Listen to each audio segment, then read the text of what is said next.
El hombre no añadió ni una sola palabra más. Su voz se apagó en el aire frío de la prisión y, con la misma serenidad con la que había llegado, giró sobre sus talones y comenzó a alejarse. Sin mirar atrás, como si el destino de los recién llegados no le importara en lo más mínimo. Un silencio pesado se instaló en el grupo durante unos segundos. «Debiste haberme dejado golpear a esa cosa», exclamó Pedro de repente. Jacobo fue quien lo contradijo esta vez.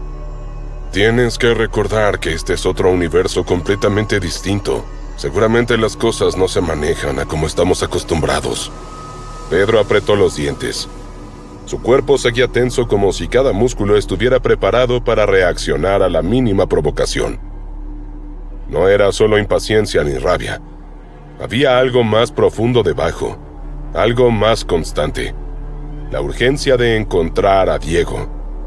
La sensación de que cada segundo perdido era un segundo en el que su amigo podía estar sufriendo. Así que respiró hondo, una vez y luego otra. El aire frío allí entró en sus pulmones como una cuchilla, pero lo obligó a soltar despacio la tensión acumulada. «Tal vez tengas razón. Supongo que lo mejor es ir tras nuestro objetivo y no convertir a todos en este universo en nuestros enemigos». No sonaba completamente convencido, pero era suficiente para seguir avanzando. «¿Creen que ese rey demonio que mencionó sea Primo Inmortus?», preguntó Dimitri en voz baja, como si el propio espacio donde estaban exigiera que bajaran el volumen de sus pensamientos. Ni siquiera él supo por qué lo dijo así, pero había algo en la atmósfera que empujaba a la cautela. Miko le dio la espalda a los demás y observó las paredes de ese lugar. «Podría ser que Diego esté en una situación similar a la nuestra, que esté intentando reunir información, tratando de encontrar a Primo, de ubicarse en este plano. Si seguimos buscando a Primo, tarde o temprano nos cruzaremos en su camino». Esa idea no sonaba muy tranquilizadora, pero sí lógica. Kevin tomó la palabra después. «Un rey demonio, sea lo que sea eso, debería poder darnos información. Sugiero que nos dividamos en dos grupos.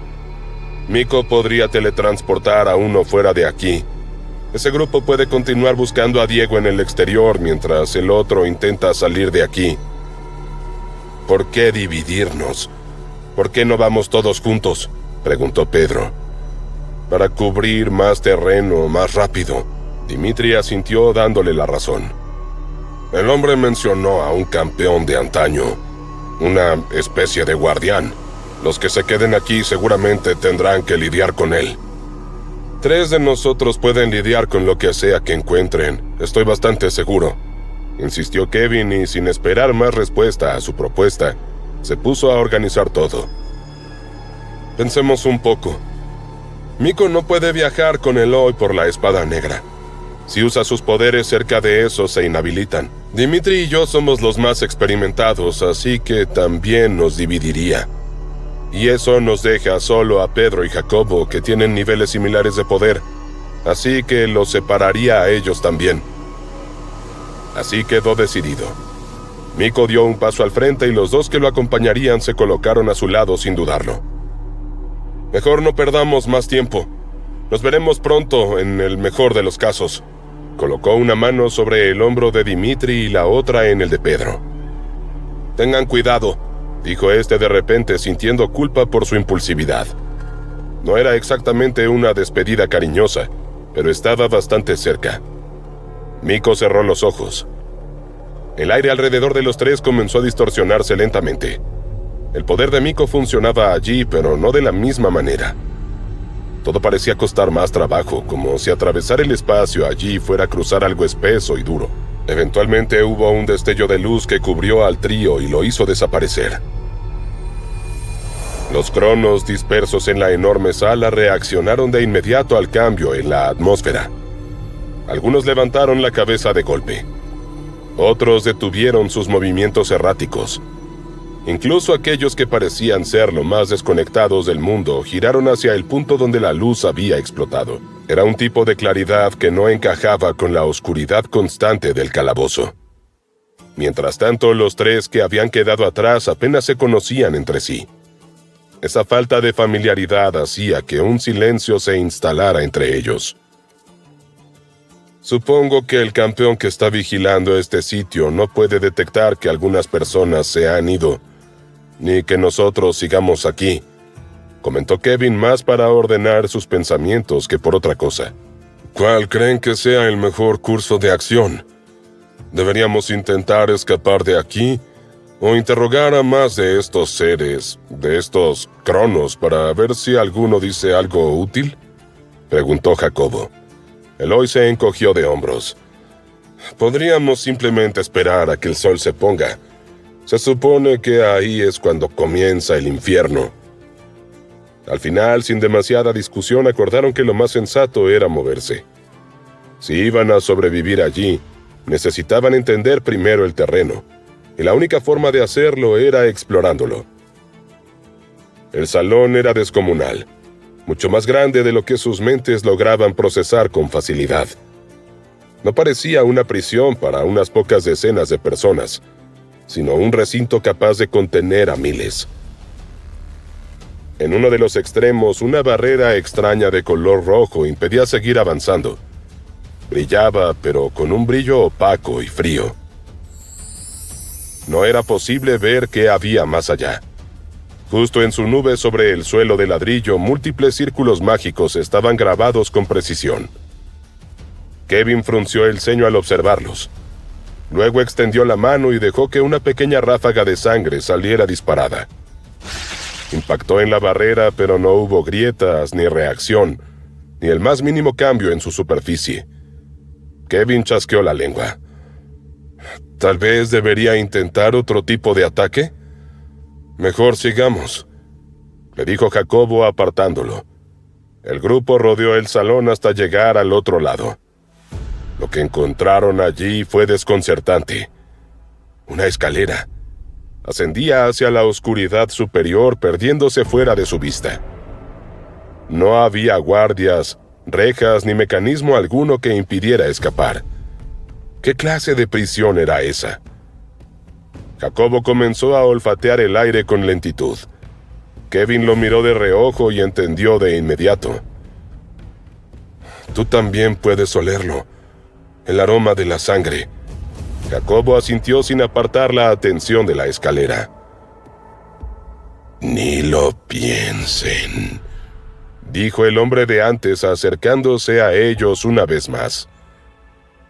Si intentan salir de aquí, el campeón los detendrá. Me temo que sus amigos ya están muertos. Y como antes, el crono simplemente dio media vuelta y se alejó con la misma calma inquebrantable de siempre. Eloy soltó un resoplido cargado de irritación. Hablar con estas cosas es increíblemente frustrante. Estoy empezando a estar de acuerdo con Pedro. Habría que darles una paliza. Ni Kevin ni Jacobo reaccionaron a su comentario. Estaban demasiado concentrados tratando de oír si ocurrió algo arriba. Debería subir uno de nosotros, propuso Jacobo, pero Kevin negó con la cabeza. ¿Por qué no mejor usamos el poder de Eloy? Él puede conjurar algo para que suba e investigue. Nos permitiría ver qué tan peligroso es allá arriba. Por algo los cronos ni siquiera se acercan a la escalera. Eloy soltó una exhalación lleno de molestia, pero no se negó. Muy bien. ¿Y qué se supone que debo crear? ¿Un Dalki? Tal vez debería simplemente hacer una copia de Diego. Necesitaban algo que pudiera subir, llamar la atención, probar la fuerza del supuesto campeón sin exponerlos directamente. Pero también necesitaban que no rompiera el delicado equilibrio de aquel recinto, donde todo parecía mantenerse en un extraño estado de aceptación forzada. Mejor entra a mi mente, dijo Jacobo tocándose las sienes con un dedo. Hace un tiempo, Pedro y yo luchamos contra uno de estos cronos. Estaba trabajando para los celestiales y era increíblemente fuerte. En ese entonces nos costó todo lo que teníamos vencerlo. Si tengo su imagen en la mente, puedes recrearla, ¿cierto? Sí, pero más te vale que esa cosa sea tan fuerte como dices. Espero que realmente te haya dejado una buena impresión. Sin perder más tiempo, cerró los ojos. Su energía comenzó a expandirse de manera sutil, no como una explosión, sino como una intrusión silenciosa en la mente de Jacobo. Imágenes fragmentadas, recuerdos de combates, sensaciones de presión abrumadora y una percepción de amenaza comenzaron a emerger desde lo más profundo de su memoria, siendo moldeados por la voluntad de Eloy hasta tomar forma. El aire frente a ellos se distorsionó. La figura comenzó a materializarse lentamente, primero como silueta, luego como un cuerpo completo. Era un Cronos, pero su presencia era distinta, más pesada, más afilada, como si el simple hecho de existir implicara peligro. En sus manos sostenía 2 katanas que reflejaban débilmente la poca luz del lugar. Eloy abrió los ojos observándolo con una sonrisa torcida. Muy bien. Estamos listos. Hagamos algo de ruido. Anteriormente, tras la aparición de la luz blanca, los Cronos reaccionaron con algo que no era apatía ni resignación. Ahora, al ver a un ser como ellos, pero más fuerte e imponente, sintieron algo parecido a la fascinación. El Crono creado por Eloy era extraño, no solo por su tamaño, sino porque estaba de pie sin expresión, no derrotado como ellos, sino simplemente vacío. Ve arriba. Ten cuidado, avanza con mucha cautela. Si ves a alguien, lo sentiré y te diré qué hacer, le dijo Eloy, y la creación subió el primer escalón. La escalinata era larga, excesivamente larga. Debía tener más de 100 peldaños. Cada paso resonaba de forma hueca.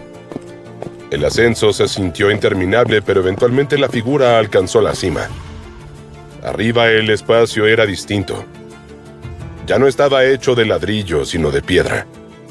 El techo se elevaba aún más que en el nivel inferior, y varios pasillos se abrían en distintas direcciones. Los pilares de piedra contra las paredes estaban manchados de sangre. Algunas parecían ser recientes. Otras estaban secas desde hacía quién sabe cuánto tiempo. Fragmentos de cuerpos, huesos dispersos y restos olvidados decoraban el suelo como si el lugar hubiera sido escenario de innumerables batallas, ejecuciones o algo aún peor. Y al otro extremo del salón había alguien. Un Crono. Pero no era como la creación de Eloy ni como los prisioneros. Su complexión era más robusta. Daba la sensación de que su cuerpo había sido moldeado para la guerra más que para la supervivencia. Su rostro mantenía las mismas facciones deformadas, con aquellos ojos similares a trompas de elefante, pero tenía puesta en el cuerpo una pieza de pecho de color gris opaco. Sus brazos estaban cubiertos de cicatrices antiguas. Ha pasado mucho tiempo desde que alguien decidió subir esas escaleras. Con un movimiento lento, el ser se separó de la pared contra la que estaba apoyado. Normalmente solo los recién llegados intentan subir. Pero yo no he traído a ningún prisionero nuevo. En su espalda, 2 grandes hachas descansaban cruzadas, listas para ser usadas. El ser dio unos cuantos pasos y, tras avanzar varios metros, pudo distinguir con claridad a la figura ante él. Todo cambió en ese momento. El cuerpo del campeón, porque eso era, se detuvo de inmediato. Sus manos, que hasta ese momento estaban relajadas a los costados, temblaron. Su respiración se volvió más pesada. Sus ojos se abrieron con emoción. Su voz perdió la firmeza del inicio, reemplazada por algo mucho más humano, o lo más cercano a humano que podía ser él. ¿Renny? ¿Realmente eres tú, Renny? El nombre salió quebrado. Era obvio que no había sido usado en muchísimo tiempo. Tienes que ser tú. Me reconoces, ¿verdad? Soy yo. Ontar. ¿Me reconoces, hermano? El ser que Eloy había sacado de la imaginación de Jacobo era una recreación imperfecta de un recuerdo cargado. Alguien que en su momento había trabajado para Mundus y los antiguos. Sin embargo, antes de eso, había sido un crono normal, nacido en ese mismo plano que sus habitantes llamaban el espacio rojo. Los planos en realidad tenían nombres. El espacio rojo era donde se encontraban actualmente. El espacio místico era el dominio donde residían los familiares, y el plano de la tierra era conocido como el espacio dorado. Reni, la figura recreada frente al campeón, tenía una reputación enorme en el espacio rojo. Era uno de los guerreros más poderosos de su época. Alguien que incluso los más poderosos reconocían. Sin embargo, su destino había cambiado al aparecer Primo Immortus. Peleó contra él y se vio obligado a huir. A partir de ese momento fue reclutado por uno de los antiguos, aunque en el espacio rojo nadie conocía ese detalle. Todos asumían que había desaparecido o muerto. La voz de Ontar se quebró ligeramente, volviéndose más desesperada, mientras avanzaba todavía más. ¿Por qué no dices nada? ¿No me reconoces después de todo este tiempo? ¿Qué te han hecho, hermano? Para él aquello era una oportunidad imposible. Si realmente era su hermano, entonces quizá juntos podrían enfrentarse a Primo Immortus. Reni, me he vuelto más fuerte, mucho más fuerte. Después de que te fuiste, pensé que te habían matado, así que decidí luchar contra ellos. Luché contra Primo Immortus y sus demonios, pero no fue suficiente. No pude derrotarlo y me asignaron aquí como carcelero de este lugar. Pero no he dejado de entrenar cada día, hermano. Contigo de regreso, ¿podríamos hacer algo? Por favor, Reni, di algo. Debajo, Kevin, Eloy y Jacobo observaban desde el pie de la escalera. Escuchaban la conversación que resonaba en el enorme salón superior. Sabían que se parecían entre sí. ¿Hay alguna forma de que podamos usar esto a nuestro favor?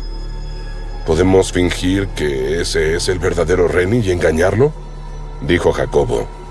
Eloy negó con la cabeza sin dudar. Me temo que no. No puedo ni siquiera hablar a través de él. Nuestra mejor oportunidad es intentar matarlo mientras sigue creyendo que es su hermano. Pero antes de que pudiera dar esa orden, una campana enorme resonó por toda la estructura. El sonido no solo se escuchó, se sintió. Rebotó en las paredes de ladrillo, atravesó el suelo. Vibró en los huesos de todos los presentes como una orden antigua e inapelable. Arriba, Ontar se detuvo en seco. El sol se ha puesto. Debajo, el cambio fue inmediato. Los cronos comenzaron a moverse. Ya no permanecían pasivos ni confundidos. La campana había activado un interruptor en ellos. Se incorporaron uno tras otro enderezando sus cuerpos, tensando sus posturas y por primera vez desde que el grupo había llegado, se sintieron activos, conscientes y preparados. El infierno estaba por comenzar. Esto ya no importa, dijo Eloy y sacó la espada negra. Kevin reaccionó de inmediato. ¿Qué haces? Me deshice de la creación. Efectivamente, un grito desesperado se oyó desde arriba donde Ontar vio a su supuesto hermano desaparecer en una nube de humo. ¡Reni! ¡No! ¡Vas a arruinarnos, idiota!, clamó Jacobo y Kevin tuvo que frenarlo para que no se fuera sobre Eloy. Estas personas no nos han atacado. No hay razón para hacerles daño. Pero nos van a atacar, date cuenta. Jacobo se impuso con un grito. ¡No! ¿No ves que están todos yendo hacia la barrera? Así era. Los cronos se estaban reuniendo en ese extremo de la sala, ignorando por completo al trío. Fue en ese momento que empezaron a oírse pasos en la escalera. Ontar estaba bajando. El grupo se vio obligado a moverse, acercándose hacia los cronos. Por suerte, aquellos seres ni los miraron, ni siquiera cuando se chocaron contra algunos, en un intento de mezclarse y pasar desapercibidos. Tras un segundo más de espera, la barrera simplemente se desvaneció, y los cronos corrieron hacia adelante. No fue una carga caótica, sino algo organizado, rápido y letal. Sus cuerpos se movían a una velocidad superior a la de un vampiro promedio, y cada paso hacía vibrar el suelo, como si cargaran un peso mucho mayor del que aparentaban. Finalmente, Kevin, Jacobo y Eloy pudieron ver lo que había del otro lado. Un lugar enorme, 2 veces más grande que el salón, abierto en la parte superior. Era una cavidad gigantesca en la tierra, una fosa. Allí el viento del exterior llegaba a ellos por primera vez, cargado con esa energía extraña que hacía vibrar el aire. Cuando alzaron la vista, pudieron ver el cielo. Un cielo oscuro y sin estrellas. «Oigan», dijo Kevin señalando hacia el suelo. Los cronos estaban agachados, tanteando el terreno, buscando algo. Armas. Había algunas clavadas en el suelo y otras simplemente arrojadas, dispersas en todas direcciones. Espadas, lanzas, hachas, herramientas de formas desconocidas. Parecía que alguien las hubiera dejado allí después de una guerra interminable. Jacobo se agachó y tomó una. Le infundió su chi. Sus ojos se abrieron ligeramente. «Esto es increíble. No logro discernir si son armas de bestia o no, pero el poder que estoy sintiendo está al nivel semidios, incluso rozando el nivel demonio». Rápidamente tomó otra y luego otra. Todas respondían igual. Todas eran absurdamente poderosas. «¿Qué está pasando aquí? ¿Van a pelear entre sí?», se preguntó Kevin. Sin perder tiempo, Eloy se apartó del grupo. Los otros dos lo siguieron con la mirada y vieron cómo, activando su habilidad, alteró su apariencia para adoptar rasgos de crono, mezclándose con ellos como uno más. Mientras tanto, Ontar llegó al fin de la escalera. Estaba muy confundido. Había visto a su hermano. Había sentido algo real. Y luego había desaparecido. Por ahora debía concentrarse en lo que estaba por pasar, pero tendría que descubrir qué había sido eso. No tenía sus armas desenvainadas. Su postura estaba rígida, pero resignada. Finalmente, un olor fuerte golpeó a Jacobo. Su piel se erizó por completo. Desde el borde de la fosa, criaturas comenzaron a arrastrarse hacia abajo. Kevin retrocedió un paso sin poder evitarlo. Él también podía olerlo. «¿Qué? ¿Cómo es posible? ¿Qué hacen en un lugar como este? Esto no tiene sentido. ¿Por qué hay hombres lobo aquí?» De regreso en el asentamiento vampírico, las cosas habían encontrado una especie de equilibrio. Los originales estaban ausentes, habiendo regresado a su sueño eterno. Diego tampoco había regresado, pero la estructura que había dejado atrás no se había derrumbado. Las familias y sus líderes actuales eran leales a él. Albert, por su parte, había asumido el control operativo del asentamiento, funcionando casi como un virrey que mantenía todo en marcha. Aún así, no todo era política o estrategia. Albert también se hacía tiempo para Luisa, asegurándose de que estuviera bien, de que sus hijos estuvieran protegidos y de que no le faltara nada en medio de la incertidumbre. Xander también permanecía cerca de ella. Había sido uno de los muchos vampiros que perdió sus recuerdos y, al recuperarlos, quedó atrapado en un estado de shock y vergüenza. Intentaba compensar lo que había hecho durante ese tiempo, y ayudar a Luisa se había convertido en una forma silenciosa de redención. Los días pasaban sin grandes incidentes. No había ataques de familiares ni de bestias, ni movimiento alguno de Primo Immortus intentando romper la estabilidad del asentamiento. Aún así, la vigilancia no se había relajado por completo, con guardias apostados en casi todos los sectores. pero al menos la tensión constante había bajado lo suficiente como para que la vida comenzara a parecer otra vez normal. Eso incluía a los niños y su tiempo en la escuela. Ese día Minnie estaba sentada en su pupitre habitual rodeada de sus compañeros, mientras al frente la señorita Malena impartía la clase. Esta vez era la verdadera Malena, no un reemplazo. Su voz llenaba el aula con calma mientras desarrollaba la lección. Los hombres lobos son criaturas con una historia que se remonta incluso más atrás que la nuestra. Desafortunadamente ya no existen hoy en día, y eso es debido a nosotros. Algunos niños escuchaban con atención, entre ellos Minnie. Otros recién se interesaron cuando la maestra empezó a hablar de una guerra. Más adelante entraremos en los detalles de la batalla entre nuestras dos razas, pero por ahora deben entender por qué eran considerados tan peligrosos. Primero, recuerden el deber de un vampiro. Éramos vistos como seres superiores en comparación a los humanos. Vivíamos más tiempo y éramos naturalmente más poderosos. Por eso asumimos el rol de protectores. Pero los hombres lobo veían a los humanos como simples presas. En las noches de luna llena, perdían el control por completo. Atacaban todo lo que encontraban. Con el tiempo, los vampiros terminaron por considerarlos una amenaza que debía ser eliminada. Las imágenes en el aula mostraban antiguas representaciones de hombres lobo y vampiros enfrentándose. Pinturas cargadas de dramatismo que provocaban murmullos emocionados entre los estudiantes. Cuando llegó el recreo, la clase explotó en energía. Los niños comenzaron a jugar dividiéndose espontáneamente en vampiros y hombres lobo, corriendo por el patio en un juego improvisado de captura que imitaba las historias que acababan de escuchar. Minnie, sin embargo, se quedó al margen observando. La señorita Malena dijo que los hombres lobo estaban extintos, pero Jacobo es un hombre lobo y no creo que sea capaz de matar a nadie solo porque sí. No hizo ese comentario en clase ni tampoco se lo hizo a otros profesores. Sabía de alguna manera que no le darían una respuesta completa. También sabía que había cosas de las que no debía hablar.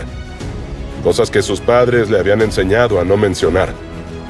Cuando tenía una duda así, había un único lugar al que podía acudir. Al terminar el día, en vez de ir a su casa, fue a visitar un laboratorio.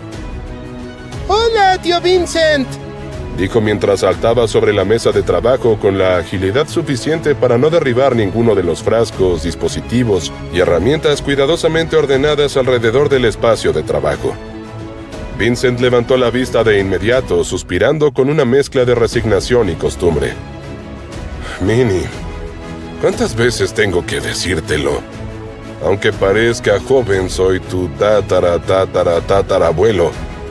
Está bien, abuelo, respondió sin darle demasiada importancia antes de inclinar la cabeza para mirarlo seriamente. Quería preguntarte algo. ¿Todos los hombres lobos son malos? Vincent parpadeó sorprendido por lo repentino del tema. Se quedó unos segundos en silencio ordenando sus pensamientos antes de responder. Claro que no. Al igual que los vampiros, puede haber hombres lobo buenos y malos. ¿Y por qué no hay muchos hombres lobo hoy en día? ¿Qué pasó? No estoy exactamente seguro. Quizá a los vampiros les tenían miedo. Verás, había algo especial en sus ataques.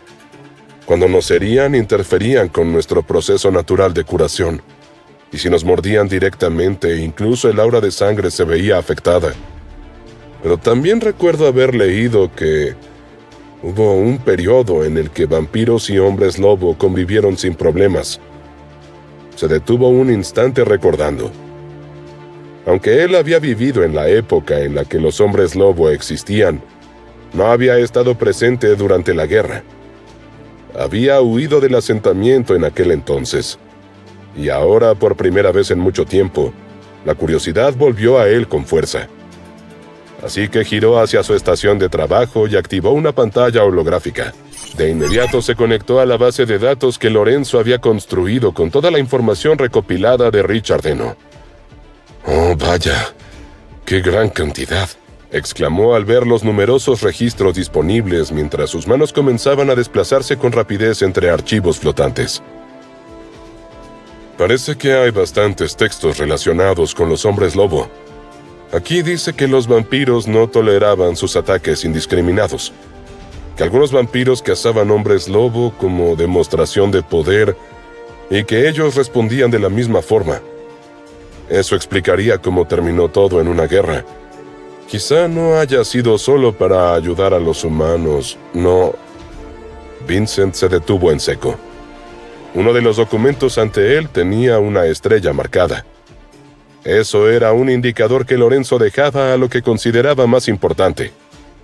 Frunció el ceño y lo abrió para encontrarse primero que nada con una nota de Lorenzo. «Muchos de los datos aquí parecen haber sido corrompidos a propósito. Ya estaban así cuando los recibí, así que debió hacerlo Richard. De todos modos, hay fragmentos útiles y muy interesantes». Vincent chasqueó la lengua concentrándose. El archivo se abrió y, efectivamente, estaba dañado. Había videos imposibles de reproducir, textos fragmentados, párrafos tachados casi en su totalidad. Vincent se rascó la cabeza. «Esto sí que es un verdadero rompecabezas». Minnie se acercó para mirar la pantalla, pero para ella no era más que información incompleta y confusa. Vincent siguió leyendo en voz baja. «En la época de la guerra había varios lobos alfa, lo cual ya es extraño de por sí, porque normalmente no coexiste más de uno. Al menos no sin un conflicto interno. Un alfa es el líder de la manada, no toleran a otro. Como sea, dice aquí que la guerra comenzó cuando un alfa llamado Cipriano Noso atacó con fuerza a los vampiros. Pero hay otros nombres de alfas mencionados, casi como si fueran sus comandantes». «¿Entonces, ese Cipriano era malo?» Vincent la miró y esbozó una sonrisa cálida. «Minnie, es importante que nunca pierdas de vista algo importante. La historia la escribe el vencedor. Solo conocemos una versión de lo ocurrido». Minnie asintió, aunque su expresión mostraba que esa idea era demasiado grande para ella. Vincent resopló y se acercó un poco a la niña. «Piénsalo así. Cuando te peleas con alguien en la escuela, le cuentas a tu maestra o a mamá lo que ocurrió, ¿cierto?» Minnie asintió. «Pero seguramente si le preguntáramos al niño con el que te peleaste, nos contaría algo diferente. Otra perspectiva». «A mí no me gusta mentir». «No se trata exactamente de mentiras, Minnie. Es más bien que todos tenemos puntos de vista, objetivos, miedo, prejuicios, y todo eso le da forma a la manera en que contamos lo sucedido». Minnie aún lucía confundida. Vincent regresó a la pantalla donde amplió otra sección del archivo. Allí había un nombre resaltado. Minnie lo leyó lentamente y se entusiasmó. «Talen. ¿Ese es el apellido de la familia de papá? ¿Quién es Febo Talen?» «No tengo idea». El nombre figuraba en medio de un sector de texto tachado. Solo podía leerse eso sin contexto ni explicación. «Richard y yo somos Eno, pero compartimos sangre con Diego. Tuve hijos antes de transferir mi conciencia al libro y a partir de ahí la línea continuó. Una de mis descendientes se vinculó con un Talen y así nuestros linajes se unieron. Pero en toda nuestra historia yo fui el último vampiro activo hasta que Diego obtuvo el libro. En el medio ocurrió la guerra con los hombres lobo, lo que significa que no debería haber vampiros con nombre Talen en ningún momento de nuestro pasado. ¿Era posible lo que estaba viendo? ¿Cómo se explicaba? ¿Quién había sido Febo Talen? ¿Y por qué aparecía en medio de un texto vinculado a los vampiros y los hombres lobo